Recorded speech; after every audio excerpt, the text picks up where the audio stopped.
ඔන්න අද ආවේ පින්නවලට. මේ ඉතින් මේ කින්නාලින්ට අපේම අතින් පළතුරු කවන්න පුළුවන් අවස්ථාවක් තමයි. ඒ දෙන්න ඕන පළතුරුත් එයාලම දෙනවා. හැබැයි ඉතින් ගාස්තුවක් අය කරනවා. සාම්ප්‍රදායික අලි බලන්නෙක් ගාව තියෙන දේවල් තමයි මේකේ පෙන්නලා තියෙන්නේ. දැනුමට එකතු කරගන්න පුළුවන් ගොඩක් දේවල් මේ භූමිය පුරා තැනින් තැන තියෙන පුවරුවල සඳහන් කරලා තියෙනවා. අපි පින්නවලට ගියේ ටිකක් දවල් වෙලා. අපි යන වෙලාවේ ගොඩක් අලි හිටියේ නාන තැන.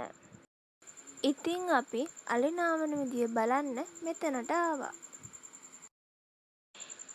එයාලට ඕන විදියට තැනින් තැන පුංචි පුංචි රංචු හැදිලා නාන විදිහ තමයි මේ.